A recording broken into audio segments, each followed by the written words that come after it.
Consider it pure joy, a mother's fears and God's miracle of peace, by Kristen Milligan, read by Jill Thompson.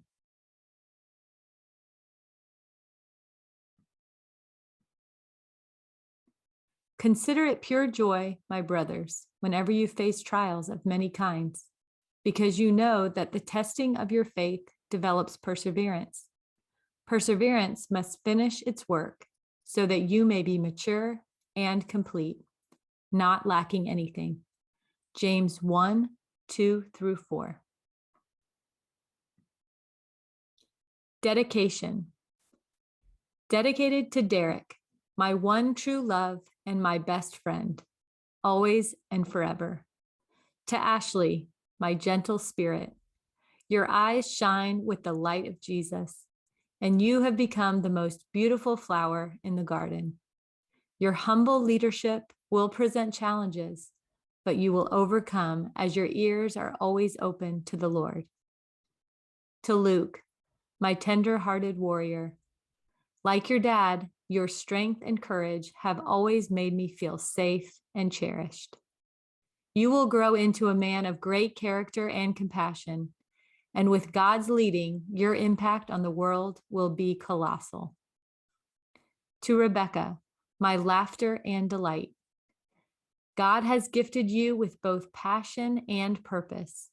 Your steadfast joy, found regardless of circumstance, will take you far, dear one, and you will always be a great blessing to those around you.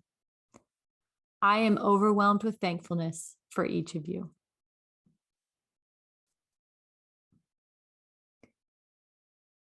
I have often heard the adage that a woman wears many hats.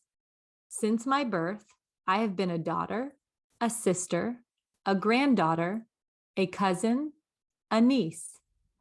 Shortly thereafter, I became a friend and a perpetual student, initially of academics, but more recently of God's Word. Through education and 3-year apprenticeship, I became an orientation and mobility specialist, and a guide dog trainer, and a student instructor. At the age of 22, I became a wife to a man who is still my best friend. Particularly since becoming a mom, I have found the idea of wearing many hats to be very true. Now, as a full-time homeschooling mom, I am a cook, a nurse, a teacher, a housekeeper, a manager, an accountant. All right, Derek says this one is a stretch, but I do a little. A secretary, a counselor, and just a mom, aka a woman who loves the socks off her children. However, one hat I have never worn nor felt the urge to try on is that of a writer. Through my experiences over the past several years, God has given me much to share. I suddenly feel compelled to share the miraculous lessons with which God has blessed me with whoever will listen, but first and foremost with my children. Hence, I am now a writer.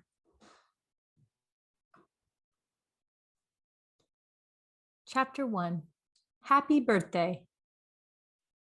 I will give you the treasures of darkness, riches stored in secret places, so that you may know that I am the Lord, the God of Israel, who summoned you by name. Isaiah 45:3. On the morning of my 30th birthday, March 18th, 2003, my husband Derek and I woke before the sun to make the hour-long drive to Westchester, where I was to be admitted for surgery at 6 a.m. I loved that quiet time with Derek as we drove. We both felt such amazing peace that God would care for me through the surgery and recovery, but we knew nothing of what to expect. We had completed a living will with help from Rusty, our brother-in-law, the lawyer, and we updated our will with JAG, Judge Advocate General, the lawyers made available to military personnel at West Point. As we walked to the doors of the hospital, we saw Derek's mom and niece Audra standing with a rose and happy birthday sign. Fun! I was reassured, though not surprised, to see my mother-in-law, Mrs. Milligan, who had arrived late the previous night from Tennessee. Despite her full-time professorship at Middle Tennessee State University, she had not missed the birth of any of our children. In fact, she had not missed the birth of any of her 19 grandchildren. With 5 children, 5 spouses of children, and 19 grandchildren, she somehow manages to make us all feel incredibly special and incredibly loved. My most enjoyable, adorable niece, Audra, who always cares for her siblings, parents, cousins, aunts, uncles, and grandparents, was with Mrs. Milligan that morning. I had been excited when Audra moved to New York City the year before, hoping that we could support her in her move or in any other needs she might have while living in the Northeast. I had no idea that it would be Audra blessing me and my family during her time in New York City. We waited for several minutes in the admission waiting room, where we had much paperwork to complete, and Derek and I were then led to a room full of hospital beds separated by curtains. I was told to remove all clothing and jewelry, and I was soon decked out in a couple of glamorous hospital gowns. I felt like such a beauty. Soon, they came to wheel my bed to the operating room. They allowed Derek to accompany me on the initial leg of my journey. I admit I felt a bit silly. I was perfectly capable of walking, but they insisted on wheeling me in that bed. Derek walked next to me, in my thinking also uncomfortable with the fact that I was being wheeled around in a bed, like there was something terribly wrong with me. We soon found ourselves in what appeared to be a collection area for people being wheeled around in beds. We were all waiting for our designated operating room to be ready for us, and I knew this was where Derek and I would be separated. It was the part I remember being the hardest. After arriving in the operating room, I was immediately at ease. I was transferred onto a table, the width of which was little more than that of my body. Metal wings were spread out from the table upon which my arms were secured. My gown was arranged in such a way as to allow the doctors easy access to my abdomen, but to also give me the feeling of being covered and not self-conscious. An IV was started in my arm, and the comforting anesthesiologist asked if I had any questions. He then asked me to count backwards from 10. I wonder if this stuff is really going to work, I remember thinking. 10, 9, 8. As my eyes slowly opened that afternoon, my husband's face came into focus, with my father just behind. Kristen, Derek softly spoke my name. It hurts, is all I could think to say, and all I had the energy to utter. The surgery went well. You're going to be all right. As always, his words gave me great comfort, allowing me to drift back into a peaceful sleep.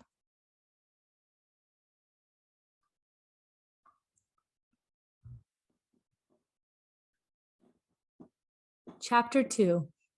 Is raising 3 children really this exhausting? Trust the Lord with all your heart and lean not on your own understanding. In all your ways, acknowledge him, and he will make your path straight. Proverbs 3, 5, and 6. Let's go back several days before that trip to the hospital. It is 3:30 in the afternoon. My 3-year-old is begging me to read her favorite book for the zillionth time. My 1-year-old is just waking up from his nap, and he is cranky. My newborn is nursing hungrily, and I am so tired. I know what all you moms are thinking. Yeah, we've all been there, and we are all tired. But this tired seemed different from my tiredness after the births of my first 2 children. I heard one sufferer of severe fatigue compare her ailment to a well full of refreshing water. Throughout the day, as you spend your energy, you continually take from the well. And when the last drop is drained from the well, there is simply no more to be found. That's it. No more. Done for the day. It doesn't matter if the children are filthy and need a bath. It doesn't matter if the little one has not yet had her Bible time and prayers. And it doesn't matter if dinner has not yet been prepared. No matter what needs to be done, there is no more water in the well. That is how tired I felt. It seemed to get worse instead of better, and all I could think about was my next opportunity to rest. I was also having nagging back pain that was sometimes quite painful, significant weight loss, though I looked at this as a blessing after child number 3, and a fever that would come on intensely for a day and then disappear with no explanation for its cause. Derek became particularly worried when the dishes sat in the sink for longer than I had previously tolerated, and he finally urged me to see a doctor. After several weeks of resisting, I made an appointment with the only available doctor at Keller Army Hospital. When, with great embarrassment, I explained that my primary complaint was fatigue, the doctor dutifully, though without great haste or concern, ordered blood work. When I returned the following week for my results, it was explained to me that though my liver levels were a bit high, I later learned that normal is about 11 and my numbers were in the mid 400s. All appeared well, and my problem was most likely postpartum depression. I reasoned with the doctor that although I did recently give birth and fatigue is a symptom of postpartum depression, I was in no way depressed. This did not lessen the doctor's confidence in her diagnosis. I went home feeling both frustrated and embarrassed. Clearly, I was blowing my symptoms out of proportion. I was feeling the strain of motherhood, and apparently I wasn't handling it well. This disheartened me as I loved being a mother, and I so wanted to be good at it. I knew I had much to learn and work on as a mom, but why did I seem to be so much more tired than all the other mothers? What was I doing wrong? Was I kidding myself that I was capable of homeschooling these children beginning the following year? Upon arriving home, I found Derek waiting for me on the couch with the children asleep for their naps. I was thankful for the quiet time with Derek. I explained the doctor's diagnosis of postpartum depression, my belief that the diagnosis was hooey, and my resolution that the doctor felt the need to create an illness because nothing was wrong with me. I simply needed to step up to the challenges of my life. Derek didn't go for it. He quietly stood, reached for the phone, and explained to someone at Keller Hospital that his wife was sick. She did not have postpartum depression, and a CT scan was required. You see, Derek had done extensive internet research, and he suspected that there might be a problem with my gallbladder. This was what he hoped the CT scan would confirm or rule out. The hospital allowed for another appointment to be made with another doctor, but before the date of that appointment arrived, I became sick with a nasty flu. Fever, vomiting, headache, backache, congestion, the works. I was miserable, but it was the flu. Everyone gets the flu, no big deal.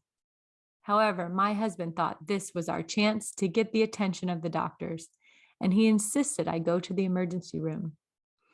I argued that was silly. Everyone waits out the flu, but I was touched by his concern for me, so I conceded.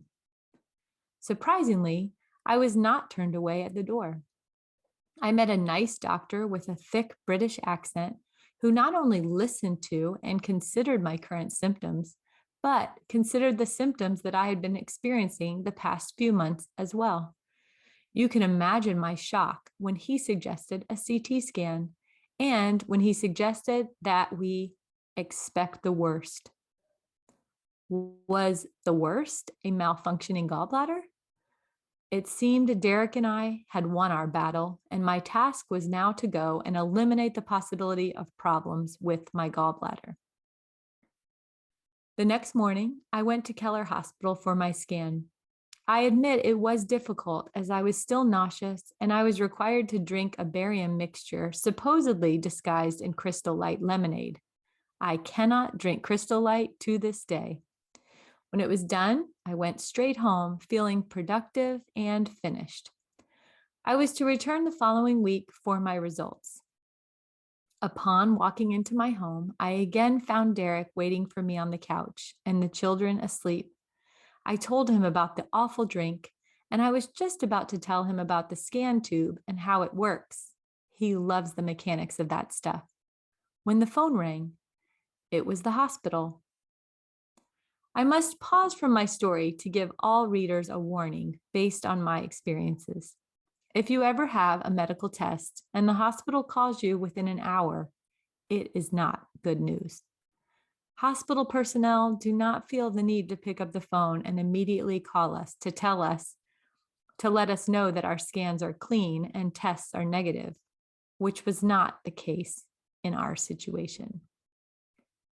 The head of the ER, because the test was ordered from the ER, was calling to tell us to return immediately to the hospital. She would not convey over the phone what was found by the scan, but she did suggest finding childcare and packing an overnight bag, as an ambulance would be arriving to transport us to Westchester Medical Center, a facility more capable of dealing with my condition. Click. That was all they gave us. I was immediately terrified and burst into tears. For several minutes, I was unable to calm myself enough to convey to Derek what had been reported to me on the phone, which was not much. I had no idea what was wrong with me, and I quickly learned that I have a wild imagination. But once rational thought returned, Derek and I decided that it must be my gallbladder after all. It took more than a couple of hours to negotiate overnight care, but we were blessed by dear friends who worked out a system of caring for my children and theirs until my mom was able to arrive from Florida the next morning. I remember 7-month-old Rebecca smiling at me through watery eyes and a runny nose as I walked out the door. I hated to leave her when she was suffering from her first nasty cold. I had decided only a few days before that it was time for her to learn to take a bottle, something she had resisted mightily. It had required refusing to nurse her for a full day before she agreed to take the bottle of thawed breast milk. I was thankful as I left for the hospital that she would take the bottles, but I was distressed by the fact that I had not had the opportunity to pump any breast milk, and she would need it more than ever now that she was fighting this cold. I said a little prayer as Derek and I left for the hospital, dreading that they would tell us I needed my gallbladder removed. Keller Army Hospital ER is small, and the evening Derek and I walked in for the scan results, it was relatively quiet. I felt the eyes of all the staff on us, though I was sure I must have been imagining this. They quickly led us back to a triple patient room where a curtain was closed between us and a mother with her teenage daughter whose ear was infected from a recent piercing. This is all the privacy we get? I thought. Thankfully, the girl and her mother were released before the soft-spoken British doctor came in to share the findings of the scan. Quickly, in a no-nonsense fashion, he delivered the news. A very large tumor was found on my liver. Keller was not equipped to test any further, so we were being sent immediately to Westchester Medical Center, where he had already spoken with a liver specialist. Additional tests would be performed, and the tumor would most likely be chopped out. Chopped out? His words made me giggle, though it certainly wasn't funny. We were immediately filled with questions. Where did it come from? What additional tests? When would they take it out? How long would I be in the hospital?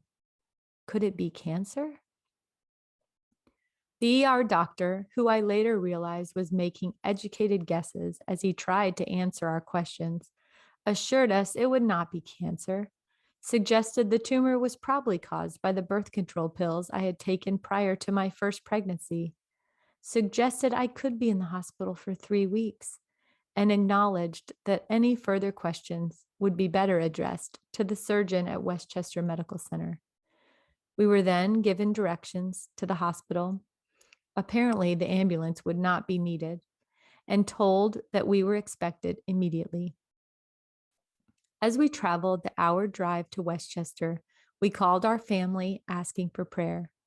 We still knew little more than that I had a large liver tumor that would most likely need to be removed quickly. Once at the hospital, we were admitted to a room, interviewed by a resident.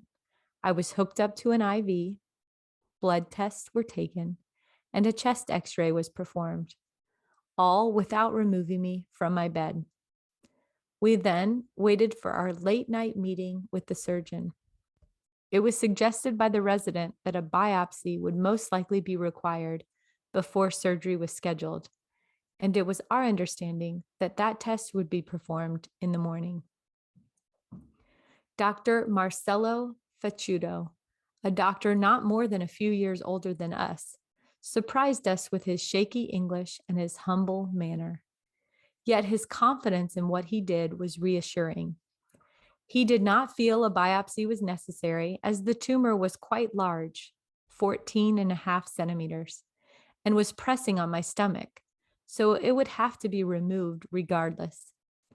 This was the cause of my recent weight loss. Furthermore, he reasoned, on the unlikely chance that the tumor was cancerous, a biopsy could cause spreading. Because of the size, he suggested that the tumor be removed quickly, though he assured us it was no emergency.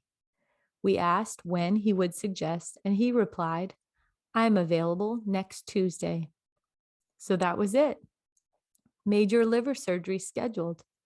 And it did not even dawn on me until later that night that next Tuesday was my 30th birthday. The days preceding my surgery felt surreal, but I admit I was having a ball.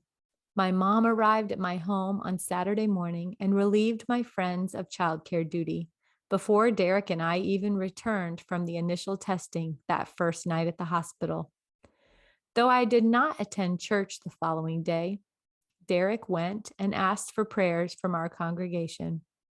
He was overwhelmed by the church's immediate response to pray and to lay hands on him. This act of faith and action meant a great deal to both of us. On Monday, my father and my sister Kim arrived, and a few close girlfriends came over that afternoon for a festive surprise birthday party one day early. We had Chinese food for dinner, one of my favorites, and I quickly fell asleep, overwhelmed with love and peace. The next morning, while I slept peacefully, the doctors removed half of my liver, the entire left lobe. Derek and Audra completed crossword puzzles, while Mrs. Milligan made various phone calls to update the family.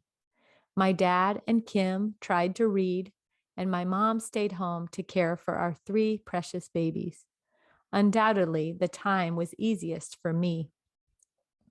After a little more than 5 hours, Dr. Fasciuto emerged to tell my family that the surgery had gone well.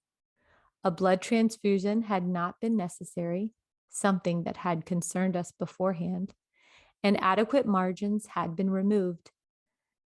It wasn't until all the good news had been shared that the doctor informed Derek and our families that the tumor had in fact been malignant, a rare form of liver cancer called hepatocellular carcinoma, a fibrolamellar variant, which strikes young men and women for reasons unknown. Dr. Fasciuto then insisted that my focus once I awoke needed to be recovery from the surgery, not the fact that the tumor had been cancer. He asked that I not be told immediately. The doctor told Derek that later in the week, we will tell her together. Derek hesitantly agreed, praying he was doing the right thing. When I awoke in the recovery room, I was amazed by the pain I felt. They had asked me before the surgery to rate my pain level on a scale of 1 to 10. It had been 0. They asked me again after the surgery, and after careful consideration, I gave it a 7. 10 seemed like a logical response, but I realistically considered that there was certainly pain greater than this. I couldn't help but think of Christ on the cross and the pain he must have endured undeservedly. I was comforted greatly by the presence of Derek and my dad, though my visual memories of them are brief. Apparently, my eyes were closed most of the time, a common reaction to the pain. They talked quietly to me as there were many other patients crowded in the recovery room, separated by curtains. They assured me I was given pain medications and the pain would diminish shortly. I remember the nurse asking if the pain was better and what I would now rate my pain. My response was 6 3/4. To be honest, I did not notice a decrease of pain, but I felt the need to reward and encourage her efforts. I must have fallen asleep again because when I awoke, it was much later and Derek and my dad were gone. My pain was definitely better, but I was desperate for Derek and I couldn't find anyone to help me get him. I knew he wouldn't leave me if he was not made to do so, and I had been told that visitors were rarely let into the recovery room, but it seemed like a ridiculous policy to me. The nurses were obviously too busy to deal with my insecurity, and I knew Derek would make me feel dramatically better. A nurse finally came to check me, and she informed me that it was very late, and Derek would not be allowed to return until morning. I felt exhausted. Despite my long nap through the surgery and again afterward, I figured I would just sleep until he was able to return. It didn't take me long to realize that the morphine I was getting was not going to allow me to sleep. Okay, I admit that I did not realize anything at that particular time. I was a zombie. But later, once I had regained my ability to think and function, I knew that the morphine was seriously impeding my ability to sleep. It may not sound like anything that should be such a problem, but the inability to sleep when your body and mind are consumed with exhaustion is extremely frustrating. I have noticed over the years that the symptoms or conditions that have been most difficult to tolerate have been those that I previously would have deemed most tolerable. These are usually the times when I believe God is working to focus my mind and my spirit on the strength I can find only in the comfort of his arms. After an excruciating night of no sleep, though I admit a painless night, and for that I am most thankful, I was rewarded by a short visit from Derek. They only allowed him 5 minutes, after which Mrs. Milligan and Audra were let in for a short visit. Unfortunately, during this time, the nurses decided I should try to sit up. My intolerance of the morphine was made clear upon my movement. The immediate nausea was overwhelming. Mrs. Milligan informed me Kim was waiting to see me, though they would not allow her to come in immediately. Derek was told that they needed to remove the IV from my neck, which was the way I was receiving the morphine. Kim would then be allowed to come in to see me. What seemed like hours, and probably was, passed. The IV was eventually removed, and I was able to rest a little as soon as the morphine ceased. However, Kim never came, and I was as anxious as I have ever felt. I assumed she had left, but she and Derek had actually been told over and over that she was not allowed to come in until the nurses came and said it was okay. The nurse never came. Her name was Brittany. Brittany came to check on me only once that I recall, during the long period when I did not see Derek or the rest of my family. She told me it was time to wash up, and she apparently placed a wet washcloth, soap, a toothbrush, and toothpaste on the table near my bed. However, the morphine had not yet been removed, and I was completely disoriented. I must not have been opening my eyes because I remember thinking desperately that I could not find the things I needed to wash my face and brush my teeth. The sudden realization that I was unable to even complete the basic personal need was intensely frightening, and I immediately started to cry. This seemed to get Brittany's attention. She came immediately and reprimanded me for making so much noise.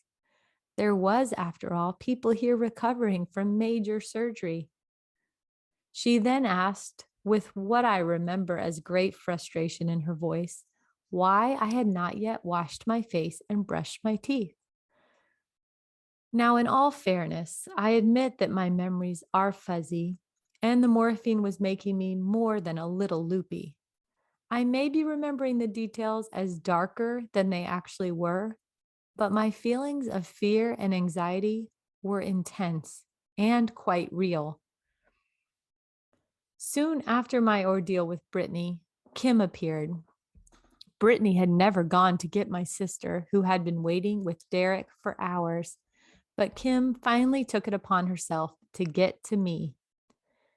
Despite Brittany's occasional verbal attacks, bringing Kim to tears more than once, Kim sat holding my hand until they were able to remove me from the recovery room. She said nothing to me, which was a gift because I had little energy to chat. The comfort of her presence and her hand pressed around mine gave me the peace I needed to finally rest. I was also comforted by 3 small pictures, one of each of my children that Derek had thoughtfully taped to the guardrail of my hospital bed before I awoke from the initial anesthetic. Thankfully, as I was moved from one unit to another throughout my stay in the hospital, I was never removed from this bed, and my pictures were always with me. Within a few hours, I was removed from the recovery room and brought to a semi-private room where I would remain the next 5 days in the hospital. I remember Brittany's relief at my leaving. I would be one less patient to care for. And I even remember the comment of the man wheeling me from my space in the recovery room, who observed, "Wow, she isn't very nice to you, is she?" His observation validated my frustration, but I was also now well aware of the impossible job of an overworked nurse whose patients are desperately in need of attention and care. Praise God. Once out of recovery, Derek was allowed to stay with me until 8 p.m., at which time he moved to a short, hard couch in the visitors' lounge down the hall. I knew that if I needed him, I could get to him, dragging all manners of tubes behind me. For 5 days, he did not leave the hospital and rarely left my side. There was such comfort in knowing he was near, my hero. The second day out of recovery, I awoke feeling like $1,000,000. I immediately informed the nurses that I would need no more narcotics, and I requested only Advil for the pain. This is not so bad. On day 3, however, I awoke crying. Wow, the pain and the soreness were shocking. Though I did not return to narcotics, I did allow heavier painkillers to help me through the next few days. What a blessing. Once the pain was under control, I remember my days in the hospital fondly. I spent precious time, just me and Derek, still recovering from the shock that I was recovering from a liver tumor we did not know existed just 1 week before. Kim would come to visit, which is always fun. But what I remember most is the great amount of time spent alone with my dad. He had been busy during my earlier childhood, running a family juice company with my grandfather. The company was sold to Campbell Soup and reacquired by my father and grandfather just a couple of years before my surgery. He had been absorbed with reestablishing Juice Bowl the past couple of years. I was shocked when he arrived 2 days after the finding of the tumor, planning to stay more than a week. Despite my dad's recently realized but intense fear of heights, he drove day after day over mountains and cliff roads to visit me by himself in my hospital room. I treasured this time greatly. When my father was there, Derek was able to take a break for a meal or to run home for a shower and 3 baby hugs and kisses. However, it was clear to me, though I did not understand why, that Derek did not wish to ever leave me, most especially when Dr. Fasciuto might be by. It was during one of these quick trips home, leaving me in the care of my father, that the doctor made an unexpected round to my room. For some unknown reason, the doctor decided that he would share with me during this visit, while Derek was away, that the tumor was malignant.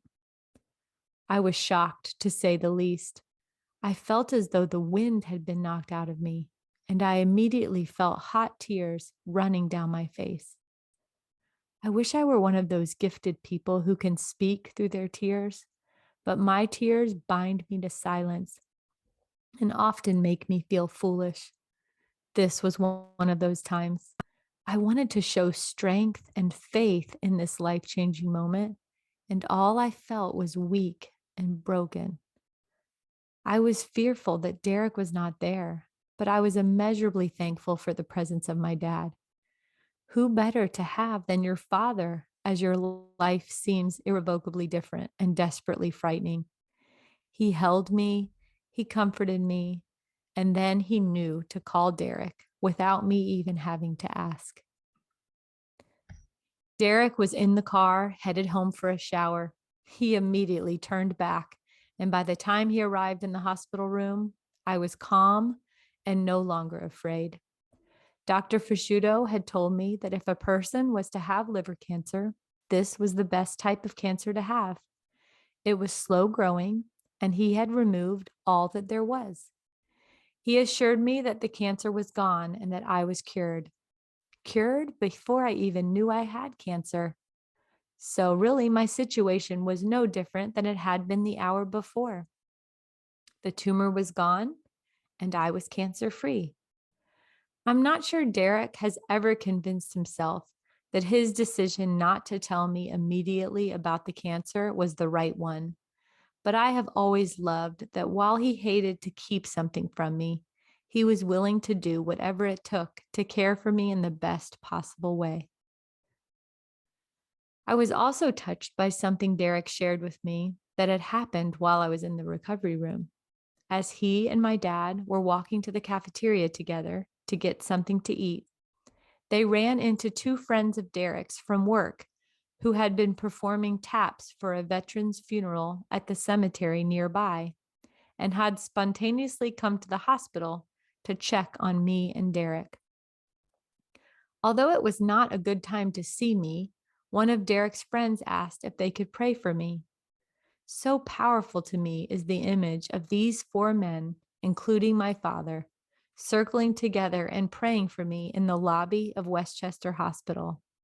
I loved that. On day 5, the drainage tube was removed. My final IV was removed. Half of the 44 staples were removed, and I was released. I was free, free from tubes, free from doctors, and free from the hospital. I couldn't wait to get home to Ashley, Luke, and Rebecca.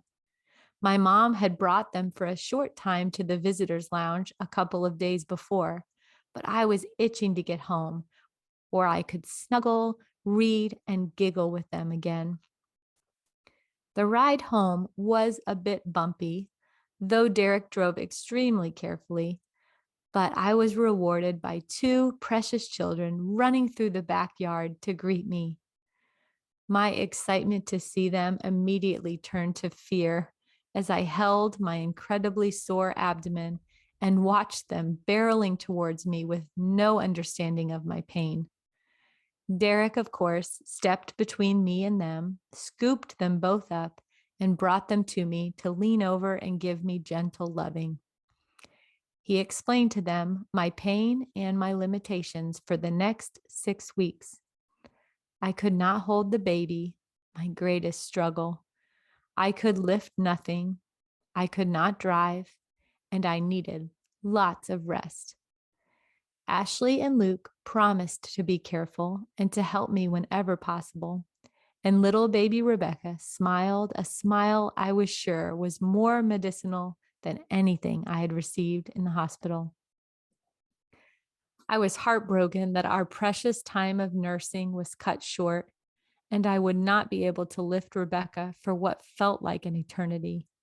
But I was overcome with thankfulness that the cancer had been found and removed, allowing me a full lifetime with my family.